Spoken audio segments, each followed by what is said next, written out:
Have you ever wanted to go out into the forests of North America to hunt and track the legendary primate known as Bigfoot?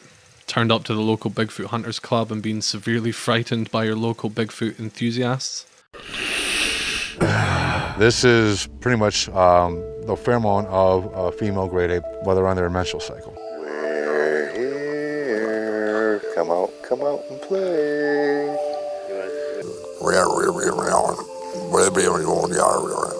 Well, I have some good news for you. You no longer have to worry about feeling uncomfortable around your hunting companions or what you would actually do if you found him. Now you can hunt mythical gorillas from the relative safety of wherever your PC happens to be, in Bigfoot. This is my first game review, and I thought I would straight up copy every other big reviewer / video essayist on YouTube and start off by talking about something that seems completely unrelated but will eventually make some sort of sense. Here we go. If you're anything like me, you will have a great appreciation and love for the 1987 sci-fi horror / action classic Predator. You'll no doubt have heard the phrase, hunters becoming the hunted. Well, Predator is more or less the perfect embodiment of this phrase or trope in movies. It's an absolute class movie. It's full of moments both hilariously over the top and deadly serious. It's great. If you haven't seen it, go watch it. Why am I talking about Predator at the beginning of a review for an early access game called Bigfoot? Well, the trope I mentioned earlier, hunters becoming the hunted, is a trope that's been utilised as inspiration for gameplay in numerous video games in recent years to varying degrees of success. The most common of which is the asymmetrical horror or asymmetrical shooter genre. I mention Predator because the idea of a team of people having to work together to overcome a seemingly overpowered mysterious threat is a fucking great basis for a video game. And Predator is probably the most widely appreciated and well-loved take on this trope in popular media. It even has its own game in the genre. Now, if you look at this trope purely from a video game perspective, it's a lot harder to instantly pick a title that captures the essence of the trope / genre in the same way that Predator does for moviegoers. Even its own game couldn't do that. Which is surprising because if you break down the concept of a movie like Predator and convert the plot into gameplay mechanics, you have a fucking ideal recipe for a great video game, right? Well, not so much. Why is it so hard to think of a video game title in this genre that is as iconic and well-loved as Predator? I've played a bunch of titles in the asymmetrical genre over the years, some good, some bad, but none for me have quite captured the essence of what hunters becoming the hunted should look like and feel like, quite like Bigfoot. Now, full disclaimer, I didn't play the game before the 4.0 update, which as I understand added vast and significant changes and improvements to the game, so I'm not going to be talking about the game pre 4.0 as I have no experience with it. I had my eye on this game for a while, but I'd never taken the plunge to play it until the 4.0 update, which saw it surge in popularity among streamers and YouTubers. I saw some of the new gameplay and I knew I had to play it. So I did, and here's my review. Bigfoot is an asymmetrical horror / action shooter developed by Cyberlight Studio. They are based in Ukraine and are a small team of devs. The game was originally released in early access on Steam in 2017. The game remains in early access at time of writing this review, but the developers are making regular and significant updates and improvements to the game. The basic concept is you play as one of 4 hunter classes, and by yourself or with your mates, team up to track and hunt down the most famous cryptozoological creature of all time. You can take on the AI Bigfoot, or you can enter into a lobby with a mate who can take control of Bigfoot and hunt you whilst you hunt them. Sounds good. All of these game modes are perfectly viable and fun to play, although you may need to adjust the difficulty one way or another depending on which game mode you're playing. Of course, if you're a complete masochist and you involuntary orgasm to this noise, then feel free to whack the difficulty up to max and hunt Bigfoot on your own in solo. My recommendation, however, for maximum fun and certainly for your first couple of attempts, would be to grab a few mates and head into cooperative mode to fight the AI. So, another disclaimer quickly, I'm about to start talking in detail about gameplay mechanics. If you haven't already played it, I'd really recommend playing it first before continuing with this video. I couldn't in good faith not warn you that part of the beauty of this game is the first couple of playthroughs where you discover a lot of these mechanics for yourself. If you're still here, I assume you don't give a fuck, so let's get into it. The most important question I believe when evaluating gameplay of any game is it fun? In short, yes, absolutely. The first few runs especially are super exhilarating as you explore the map and discover the mechanics of the game. Movement is nice and feels natural, you can move quickly around the map, there are vaulting animations and some fun animations for jumping through windows, you feel like a badass while doing it, but you look like an absolute fanny from the perspective of others. Gunplay is nice. I've played dozens of FPS early access titles and the most frequent complaint for me is the gunplay. I understand that an indie developer isn't going to have the super slick, meaty gunplay that stands up to the likes of industry giants like Call of Duty or Battlefield, but if I don't feel like I'm shooting a gun at least a little with some decent feedback, I find it hard to engage with the game. Bigfoot's gunplay is well balanced, recoil feels alright, and to be honest, until I started writing this review I hadn't even really thought that much about it. Which I guess is a good thing. Not noticing any issues with gunplay in an indie game that's still in development is a plus if you ask me. Let's talk about mechanics. When you are playing as the hunters, you have a number of choices in terms of how you play the game. Firstly, you get to choose a class. There are 4 different characters that all have boosted stats in one area or another. For example, Rick is the damage dealer. He gets 15% extra additional damage with firearms and melee weapons. Jess gets extra stamina and healing. So if you're clever, you give the highest damage weapons to Rick and all the health packs to Jess. You get the idea. So then you get to pick a map. There are currently 2 maps available, and 2 more maps still being developed and on the way. Both maps are fun to play and explore. The Winter Park map was only added recently and still requires a bit of polish. I'll get to that in a bit though. Once you get into the game, you spawn in at the RV. The RV in the campsite contains all of the starting equipment that you'll need to begin the hunt. You get a lot of shit, to be honest. A couple of guns, some health packs, bear traps, flares in both gun and handheld variety, camera traps, night vision binoculars, and even a fucking drone, which for some reason has a taser attached to the front of it. Awesome, I'm not complaining. After grabbing all the gear from the RV, you have to go out and explore. There are a whole bunch of unique points of interest across the map, and they all contain vital loot that you will need to survive the match. Ammunition, health packs, explosives, extra traps, flares, and additional weapons are all located across the map, and you're going to need them. The loot spawns randomly, so you'll have to find different resources in different places in each game. When night falls, this is when Bigfoot comes out to play. At some point during your second night, you will hear roars from Bigfoot, and eventually he'll come running out of the darkness, signpost in hand, and do his best to ruin your camping trip. This is an exhilarating experience. He's fast, strong, and has a fuckload of health. This, combined with the darkness, makes it hard to damage him consistently, especially if he's right up in your face pounding the fuck out of you and your teammates. This is where you have to get clever, and use the tools the devs have left you to gain an advantage. You can use traps to slow him down, explosives to stun him, flares to blind him or scare him away. Using these tools in different combinations, you can even the odds for a few vital moments to get some good damage in on him. Once he takes enough damage or runs out of stamina, he's gone, running off into the trees. He's super fast and chasing him is difficult. The most recent update gave a pretty considerable buff to the hunter's stamina bar, which has greatly improved the ability to chase Bigfoot when he runs. But it's still pretty hard to keep up with him and super easy to lose track of him once he's in the trees. The devs have done a pretty good job on Bigfoot's AI. It's not the greatest AI ever designed, but it certainly feels miles better than other AI antagonists in this genre. What I love about Bigfoot is that he isn't omnipotent. He is always present on the map and does not teleport or despawn, so you always have a chance to randomly run into him. One thing I noticed, and it's mentioned in a loading screen hint, is that Bigfoot does not get trapped in the same area twice. To explain what that means in the game, if you are held up at a particular point of interest and you manage to trap Bigfoot there, he will not fall for that trick again in that area. When he runs in to attack a second time, he will actively run around the traps. You can still kite him into the traps with some skillful maneuvers, but he will do his best to avoid getting caught again. And if you place a trap there during the daytime and he's been caught there before, he will avoid your traps and try and jump scare you on the camp. Same camera again. Oh, jump scare. He's got the camera. The jump scare. Asshole. He's fucking destroyed the camera, what a dickhead. The developers have added a really clever feature into the way Bigfoot's health works. During his attack cycle, you will deal damage to him and whittle down his health bar. However, there's a catch. Part of the damage dealt to him is greyed out in his health bar, and this represents potential health that Bigfoot can recover whilst he's not in combat. Given how much health Bigfoot has and how much damage he does to you in the course of one night, and how limited your resources are, this installs a sense of urgency in your hunt for him. The idea of him recovering some of the health that you spent precious resources taking away provides an incentive for the players to actively hunt and pursue Bigfoot during the day to prevent him from regenerating his health. This can be done in a number of ways. Setting out traps baited with meat to interrupt his healing. You can use cameras and MLG level callouts between you and your teammates to track his movements during the day. Players will have to balance time during the day between hunting Bigfoot in the hopes of getting some extra damage on him whilst he's not aggroed, and hunting for precious resources that may allow you to survive another night. The exploration of the map is great. There are plenty of places to investigate, secrets to locate, notes to read, and Easter eggs to discover. Plenty to see and do. There are even safes located throughout the map that contain a variety of weapons that are very useful in the fight against Bigfoot.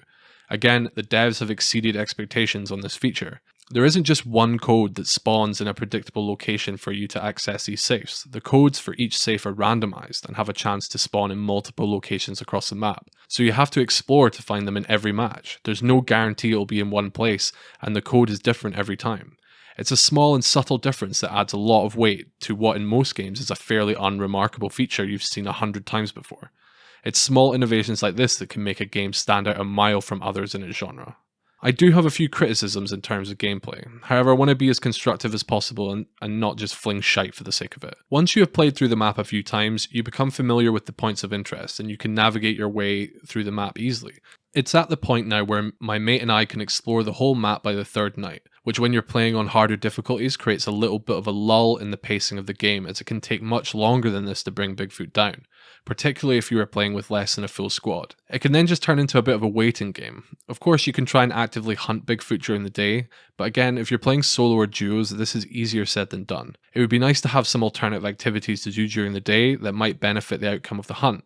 This could be anything from some mini games, the archery range is begging for a bow to be added as a usable weapon, or maybe even some Call of Duty style Easter eggs to complete. I will say, the most recent update, they added a camera that you can take pictures with. The idea being that you take pictures of evidence of Bigfoot. There are now footprints and scratches on trees that you can photograph to catalogue as evidence. This is great. It adds another layer of stuff to do in the map, and it's not just time killer either.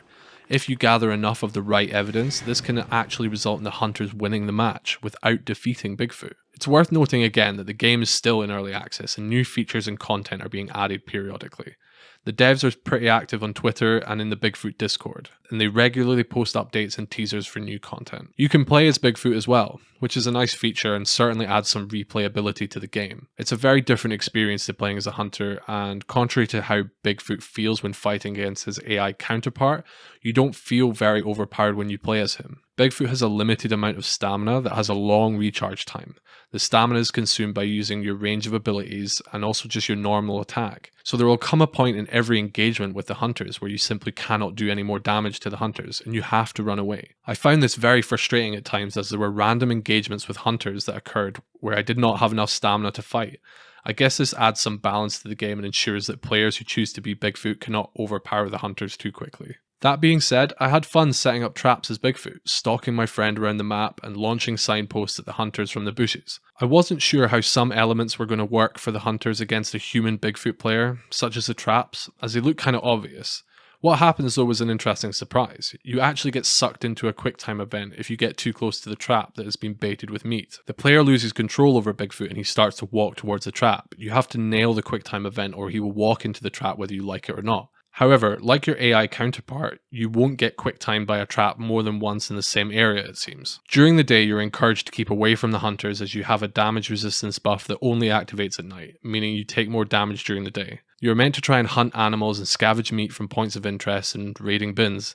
Yep, confirmed. Bigfoot is a bin raider. There is an interesting Witcher sense-like mechanic which allows you to track scents. It pops up when you are near meat or animals on the map. However, the same mechanic will activate if you're near a hunter, and there's no way to know what's on the end of this Witcher sense-like trail, so it can lead to some surprise encounters at any time of the day. Eating meat will speed up the recovery of your stamina and health, so your primary objective during the daylight hours will be to find food to speed up the process while staying away from the hunters. So to round off my thoughts on the gameplay, the developers don't hold your hand in this game. They give you a bunch of tools and no help whatsoever, aside from the odd hint on a loading screen. You know that you have to hunt Bigfoot and there are no objectives and no tutorials. I fucking love this.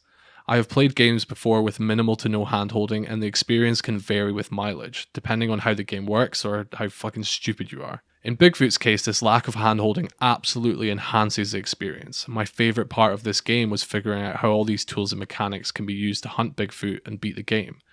This game is hard, and I have a sneaking suspicion that it was designed in such a way so that you're not supposed to beat it first time. I think you're supposed to fail and through trial and error figure out your own way to defeat Bigfoot. Again, I fucking love that. Let's talk about graphics. The graphics are nice, and the game is well optimized. There is a decent range of graphical options in the settings. You can't set a custom frame rate, but there is VSync. You can set individual features to different levels between low and epic. I run an RTX 2070 and have everything on max settings, and have never dropped below 100 FPS. That's whilst recording and streaming too. It's a good looking game. The world looks great, the textures are clean and well detailed, the lighting is superb. The game is dark, like super dark. Once night falls, your only source of light is your flashlight, and it illuminates your surroundings in a realistic way. Lights from the point of interest have a dull glow in the distance that looks super creepy. Some of the most tense moments in this game can be put down to the lighting. Often you are holed up at a point of interest, watching your traps and cameras, waiting for the big hairy ape to come sprinting out at you. The fact that you can't see Bigfoot coming until he's really coming at you is fantastic. It encourages you to use the cameras and night vision tools, which makes it hard to react quickly if he suddenly shows up. Speaking of Bigfoot again, he looks great. He has glowing eyes, detailed fur, his animations are fantastic. I have no complaints. He's definitely Bigfoot.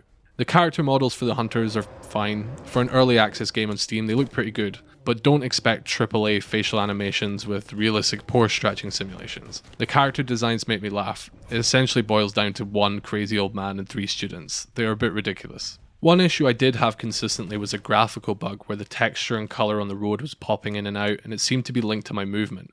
My friend, who I played this a lot with, never encountered this bug, and I had never seen it mentioned anywhere online, so it may just be a bug that's related to my hardware specifically. It didn't bother me that much, and it certainly didn't ruin the experience by any means. Hi, just a little note from me whilst I'm editing this. I wrote a lot of this review before 4.1 dropped last week. I've been playing a lot of the winter map since it dropped. I went into the Redwood map last night to grab some new footage and haven't seen the graphical bug I just mentioned at all. So I'm assuming that's been patched out in the most recent update, so well done to the developers for fixing that.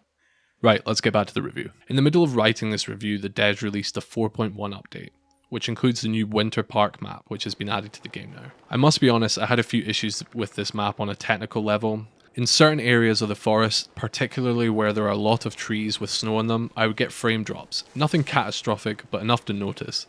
And I have to mention the snow in the trees. I'm not sure if this is the final product, but it doesn't look great. I had a few gameplay bugs as well whilst playing on the winter map. Bigfoot ignoring explosions, Bigfoot's traps bugging out and staying attached to me after I got out of them. I also noticed some issues with hit markers when shooting Bigfoot at range. The Winter Park map adds a scale of verticality and openness that the Redwood map doesn't have. This allows players the opportunity to shoot Bigfoot at range. I noticed that once Bigfoot gets a certain distance from you, hits just stop registering. But once again, this game is still in early access, and the winter map has only just been released. There is probably still some polish needed to bring it up to par with the Redwood map. So I want to talk about the audio as well. The audio in this game is pretty good. I genuinely liked it. Guns sound like proper guns, Bigfoot sounds like Bigfoot, I guess. The sound design is great, nothing sounds cheap or like it's a placeholder. It's mixed well and sounds professional. It definitely helps immerse you in the gameplay, particularly when you are playing by yourself. The ambient noise of the forest is really well done. The trees creak, different species of birds make weird noises that can easily startle you. You can hear wolves howling in the distance. It's all great. You feel like you're walking through a forest at night. The bushes rustle when you run through them, when your teammates run through them, when animals run through them, and when Bigfoot runs through them. The sheer amount of times that I've jumped to the sound of a fucking raccoon or my teammate sneaking up behind me is unreal. Again, it just adds to the atmosphere to build tension and add memorable moments of genuine fear. One thing I'm not a fan of though is the footstep sounds. Bigfoot sounds fine, but the hunter's footsteps sound oddly loud, and if you're wearing headphones they sound unnaturally loud and distracting. I often find myself whirling around to look behind me only to realise it's just the sounds of my own footsteps. This is particularly bad in the Winter Park map, where the sound of crunching snow sounds nothing like crunching snow. Again, it's kind of off-putting and could use some refining, I think. Bigfoot's sound design is pretty great, from his blood-curdling war cry that announces his imminent arrival, or the fast-paced stomps of his feet as he comes sprinting at you from the darkness. One of my favourite Bigfoot noises, though, is a subtle one that you may not have noticed, that's actually steeped in real Bigfoot lore. If you've ever watched anything remotely connected to Bigfoot on the Discovery Channel, you will know that a common reported sign of Bigfoot is knocking. The theory goes that Bigfoots, fucking whatever, they like to mark their territory by whacking logs against trees that creates this knocking effect that can be heard from miles around. The devs, the beautiful nerds that they are, have added this into the game, and it sounds amazing. If you don't know what it is, it's super confusing and creepy, and if you do know what it is, you know it means that Bigfoot's in the area. So, in summary, I had an absolute blast with Bigfoot, and if you can't tell already, I love this game and I highly recommend it. If you like horror games, it's great to play by yourself, but it's also a lot of fun in co-op. It's currently $14.99 in Steam, and it's worth every penny in its current state. The devs are still working on it, and from what I understand, there is going to be 4 playable maps in total. It's a great game as it is with 2 maps. I can't wait to see what the devs do with this game moving forward. If you're a fan of asymmetrical horrors or asymmetrical shooters, I would definitely consider picking this one up. So yeah, if you haven't already, go and fucking play it. I haven't worked out what I want to do for a rating system for my reviews, so for now I'm just going to give Bigfoot a score of 5 Harambes in heaven. If you've made it this far, thank you so much for watching. This is the first review I've ever made and I would love some feedback, so feel free to comment what you liked or didn't like about it. I had a blast making this and I can't wait to get started on the next one. So if you enjoyed it, please consider subscribing and all that guff to help out the channel. My next video is going to be a love letter to Halo 3, so stay tuned for that. Thank you and see you next time.